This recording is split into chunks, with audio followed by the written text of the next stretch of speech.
Hello everyone, welcome to Orbit Academy. आज हम पढ़ने जा रहे हैं पीवाईक्यू क्वेश्चंस जो कि रिलेटेड हैं फर्स्ट लॉ ऑफ थर्मोडायनेमिक्स से। तो चलते हैं क्वेश्चन नंबर फर्स्ट पर।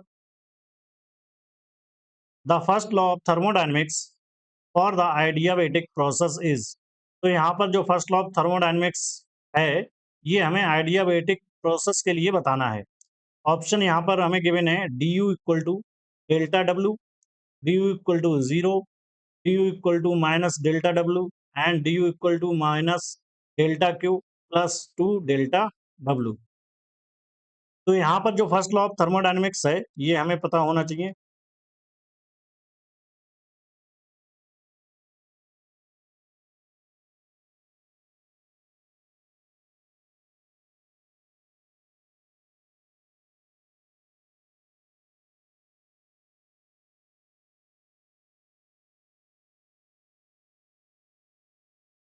डेल्टा क्यू इक्वल टू होता है du प्लस डेल्टा डब्ल्यू। इसको इक्वेशन मान लेते हैं फॉर आइडियाबैटिक प्रोसेस।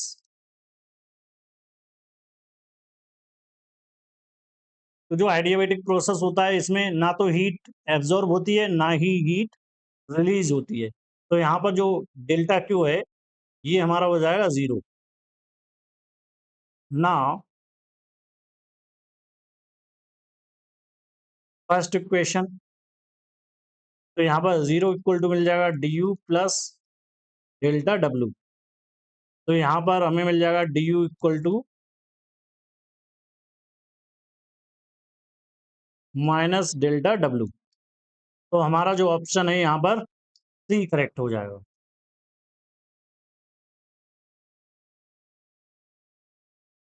चलते हैं क्वेश्चन नंबर टू पर। The first law of thermodynamics is equivalent to. जो फर्स्ट लॉ ऑफ थर्मोडायनेमिक्स है, ये इक्विवेलेंट है। ऑप्शन यहाँ पर गिवन है conservation of temperature, conservation of heat, conservation of energy and conservation of mass. तो जो फर्स्ट लॉ ऑफ थर्मोडायनेमिक्स होता है, ये इक्विवेलेंट होता है कंजर्वेशन ऑफ एनर्जी के। The first law of thermodynamics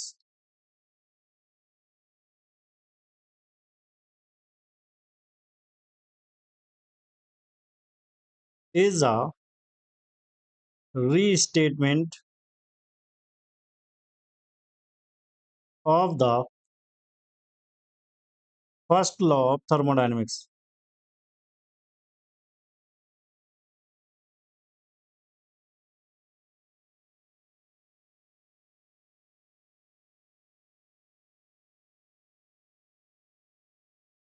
Question number third.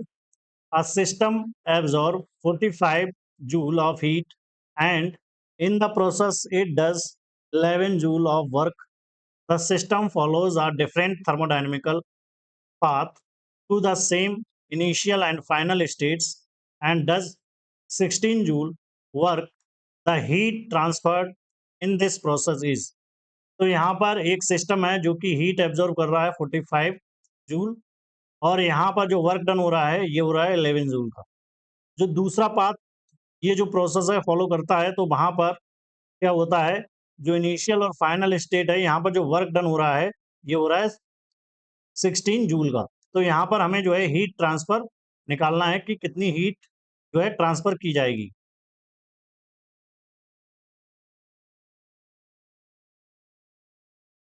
For path first, तो यहाँ पर हमें गिवन है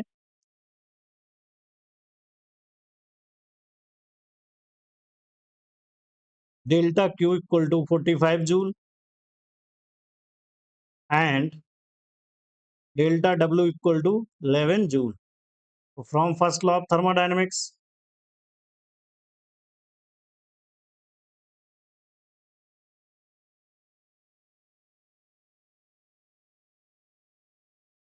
तो यहाँ पर डेल्टा Q इक्वल टू होता है D U plus delta W.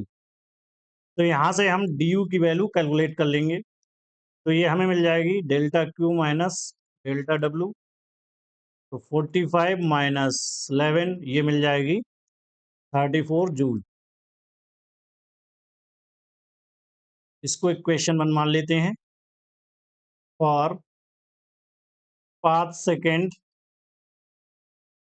यहाँ पर हमें गिवन है वर्क डन, ये है 16 जूल। जो हमारी इंटरनल एनर्जी है ये सेम रहती है, change in internal energy D you यहाँ पर मिल जाएगी 34 जूल। तो यहाँ पर हमें जो है हीट निकालना है transfer, T Q equal to हो जाएगा D U plus delta W.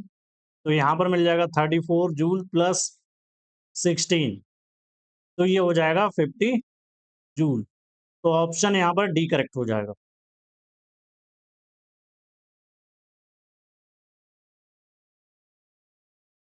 Question number 4, a gas is kept in a rigid container, heat equal to 500 joule is supplied to the gas, the change in internal energy of the gas।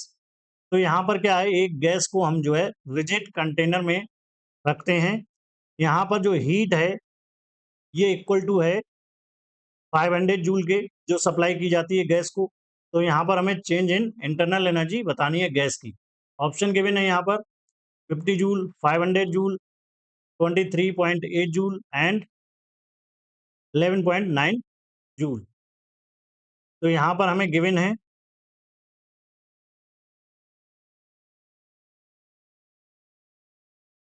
Delta Q equal to 500 joule. हमें यहाँ पर calculate करना है change in internal energy यानी D U. Now from first law of thermodynamics,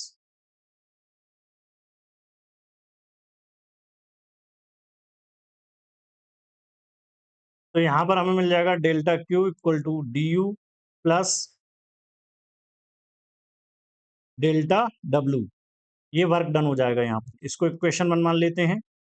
delta W equal to होता है P D we के equal.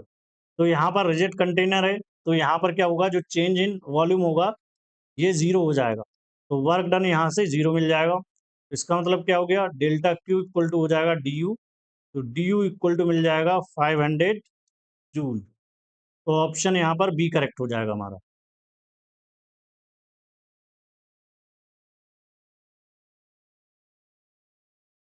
Question number 5, the thermodynamical probability of a system in equilibrium should be.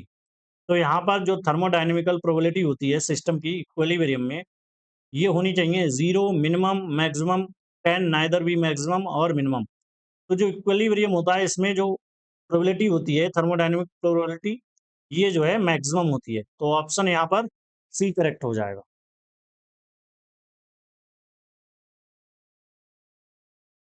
Question number 6, 110 joule of heat is added to a gaseous system whose internal energy is 40 joule, then the amount of external work done is।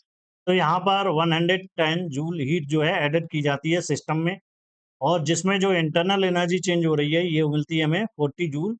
तो यहाँ पर amount of external work done हमें calculate करना है। Option given है 150 joule, 70 joule, 110 joule and 40 joule. तो यहाँ पर गिवन है हमें heat 110 joule and internal energy 40 joule. Now from first law of thermodynamics,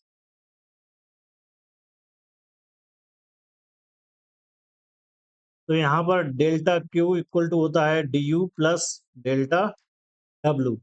तो यहाँ पर वर्क डन हमें कैलकुलेट करना है, तो वैल्यूज पुट कर देंगे यहाँ पर 110 equal to 40 plus delta W. तो डेल्टा डब्ल्यू इक्वल टू मिल जाएगा 110 माइनस 40 इक्वल टू 70 जूल। तो ऑप्शन यहाँ पर करेक्ट हो जाएगा B.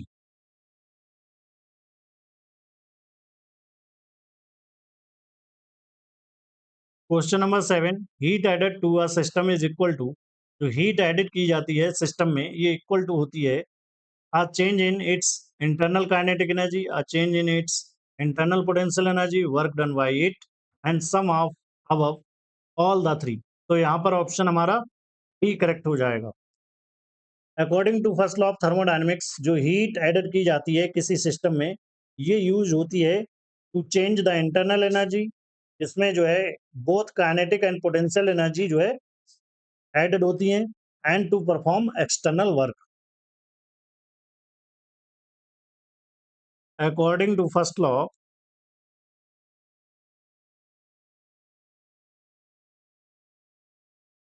Of thermodynamics,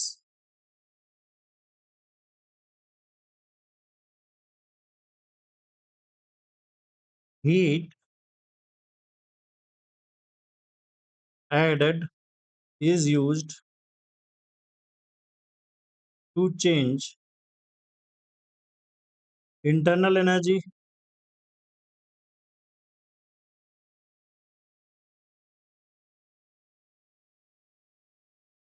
which includes both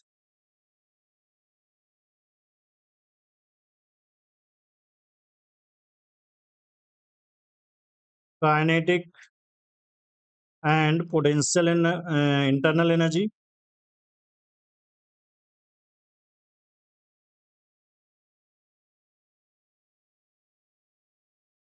and to perform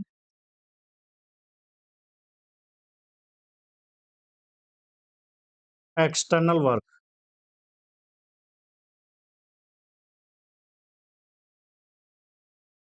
चलते हैं क्वेश्चन नंबर 8 पर। The first law of thermodynamics is a special case of. जो फर्स्ट लॉ ऑफ थर्मोडायनेमिक्स है, ये स्पेशल केस है Newton's law, the law of conservation of energy, Charles law, और the law of heat exchange. तो यहाँ पर जो first law of thermodynamics है, ये स्पेशल केस है the law of conservation of energy का। ऑप्शन बी यहाँ पर करेक्ट हो जाएगा।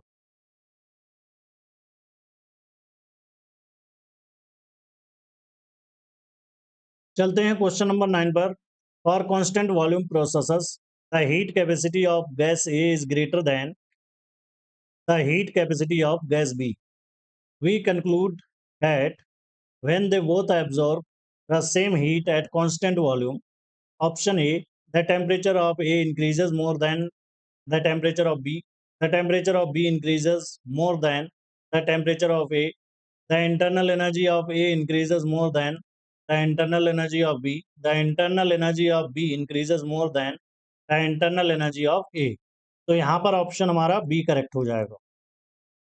तो यहाँ पर D Q amount of heat दी जाती है, तो यहाँ पर डी क्यू इक्वल टू होती है, यानी डेल्टा क्यू इक्वल टू होता है N C V delta T. तो यहाँ पर जो है C V of A greater than है सी वी ऑफ बी से। सी वी जो है इन्वर्सली प्रोपोर्शनल होती है टेम्परेचर की, तो इसलिए यहाँ पर जो बी का टेम्परेचर है ये अधिक होगा ए के टेम्परेचर से। तो ऑप्शन बी करेक्ट हो जाएगा यहाँ। Question number 10, which of the following is not a thermodynamical variable? Heat, temperature, enthalpy, internal energy. तो यहाँ पर हीट है, ये थर्मोडायनेमिकल वेरिएबल नहीं होगा। चलते हैं क्वेश्चन नंबर 11 पर। The first law of thermodynamics is a statement which implies that. तो यहाँ पर जो फर्स्ट लॉ ऑफ थर्मोडायनेमिक्स है, ये एक स्टेटमेंट है जो इम्प्लाई करता है the change in internal energy equals the external, all work is mechanical, no heat enters or leaves the systems, energy is conserved। तो जो फर्स्ट लॉ ऑफ थर्मोडायनेमिक्स है, ये एक स्टेटमेंट है जो इम्प्लाइज करता है energy is conserve. Option D यहाँ पर करेक्ट हो जाएगा। चलते हैं क्वेश्चन नंबर 12 पर। In an isothermal reversible expansion of a perfect gas at temperature T, heat Q enters the system, the statement which is true. तो यहाँ पर एक आइसोथर्मल रिवर्सिबल एक्सपेंशन प्रोसेस है परफेक्ट गैस का at temperature T, heat Q Q पर। तो जो statement है ये कौन सा इसमें करेक्ट होगा? ऑप्शन गिवन है यहाँ पर। All the heat Q is converted to work, part of the heat is converted to work, no part of heat Q is converted to work, part of Q increases the internal energy. तो यहाँ पर जो है isothermal reversible process के लिए क्या होता है, जो चेंज इन इंटरनल एनर्जी है ये जीरो होता है एट कांस्टेंट जो है टेम्परेचर पर। फॉर आइसोथर्मल रिवर्सिबल एक्सपेंशन, तो यहाँ पर क्या होता है, डेल्टा क्यू इक्वल टू होता है delta U plus delta W. तो यहाँ पर डेल्टा क्यू इक्वल टू हो जाएगा डेल्टा डब्ल्यू के, यानी all the heat is converted to work. तो ऑप्शन ये यहाँ पर करेक्ट हो जाएगा।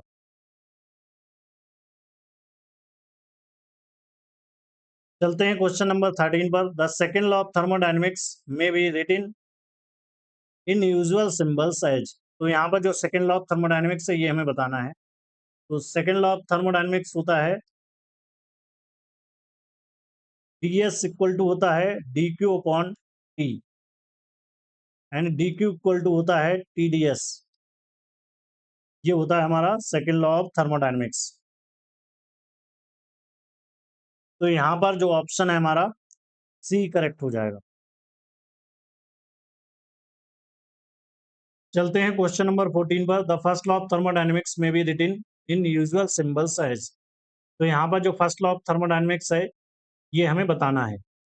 तो जो फर्स्ट लॉ ऑफ थर्मोडायनेमिक्स होता है ये हमें पता होना चाहिए, डी क्यू इक्वल टू होता है D U plus D W. इसको और सिंप्लीफाई करेंगे तो हम लिख सकते हैं D U plus P D V, यानी जो वर्क डन होता है ये इक्वल टू होता है पी डी वी के। तो यहाँ पर ऑप्शन हमारा सी करेक्ट हो जाएगा। Question number 15। According to third law of thermodynamics, third law of thermodynamics के अनुसार option A entropy of system is zero at absolute zero temperature, heat capacity of system is zero at absolute zero temperature, C volume expansion coefficient of system is zero, all of the above. तो according to third law of thermodynamics के अनुसार ये सारे जो statement हैं ये true होंगे। तो ऑप्शन डी हमारा करेक्ट हो जाएगा ऑप्शन। चलते हैं क्वेश्चन नंबर 16 पर। The physics underlying the operation of refrigerator most closely resemble the physics underlying heat engine, melting of ice, the freezing of water, the vaporisation of water. तो यहाँ पर option C correct हो जाएगा, freezing of water. चलते हैं question number 17 पर। Which of the following statement does not represent second law of thermodynamics. कौन सा स्टेटमेंट है जो सेकेंड लॉ ऑफ थर्मोडायनेमिक्स को रिप्रेजेंट नहीं करता है। A, it is impossible to obtain work by cooling a body below a coldest to its surrounding. It is impossible for a self-acting machine to transfer heat from a body at lower temperature to a body at a higher temperature without taking energy from an outside source. It is impossible to construct a perpetual motion machine which takes heat from a system and convert into work in a cycle without producing any change in the system. Only such changes in nature take place in which entropy decreases. तो यहाँ पर जो option है हमारा ये जो है T वाला जो है रॉन्ग होगा। ये जो है सेकेंड लॉ का स्टेटमेंट नहीं है, बाकी सभी जो है सेकेंड लॉ ऑफ थर्मोडायनेमिक्स के जो है स्टेटमेंट हैं यहाँ पर। तो ऑप्शन डी हमारा करेक्ट हो जाएगा। चलते हैं क्वेश्चन नंबर 18 पर। The heat given to an ideal gas in isothermal condition is. तो अगर हीट जो है दी जाती है आइडियल गैस को आइसोथर्मल कंडीशन के अंडर में, तो यहाँ पर जो है ऑप्शन हमें गिवन है इन raising temperature, in doing the external work, in raising temperature and doing external work, in increasing internal energy. तो यहाँ पर जो है ऑप्शन हमारा बी करेक्ट हो जाएगा। अगर यहाँ पर हीट हम दे रहे हैं आइसोथर्मल प्रोसेस में क्या होगा, और आइसोथर्मल प्रोसेस टेम्परेचर हमारा कांस्टेंट होगा, T रिमेन्स कांस्टेंट। तो यहाँ पर जो चेंज इन इंटरनल एनर्जी होगी ये जीरो हो जाएगी। और हमें पता है जो फर्स्ट लॉ ऑफ थर्मोडायनेमिक्स होता है डी क्यू इक्वल टू होता है D U plus D W. तो इसको हम लिख सकते हैं यहाँ पर D Q equal to D W. ये डी यू है, ये जीरो हो जाएगा। तो यहाँ पर क्या हो जाएगा, जितनी भी हीट देंगे ये जो है एक्सटर्नल वर्क डन में जो है खर्च हो जाएगी। तो ऑप्शन बी यहाँ पर करेक्ट हो जाएगा। Question number 19, in a given process of an ideal gas Pw equal to zero, यानी वर्क डन जीरो है यहाँ पर, and Dq less than zero. जो हीट एडेड की जा रही है, गिवन की जा रही है, सिस्टम को दी जा रही है, ये लेस देन जीरो है। देन फॉर गैस, ऑप्शन यहाँ पर गिवन है, the temperature will decrease, the volume will increase, the pressure will remains constant and the temperature will increase. तो ऑप्शन हमारा ए करेक्ट हो जाएगा यहाँ पर। From first law of thermodynamics D Q equal to होता है D U plus D W. तो यहाँ पर डी डब्ल्यू इक्वल टू है जीरो, तो यहाँ से मिल जाएगा D Q equal to D U. Okay, और यहाँ पर जो सेकंड कंडीशन यहाँ पर गिवन है D Q less than zero, तो यहाँ पर D you less than zero हो जाएगी। तो यहाँ पर क्या होगा,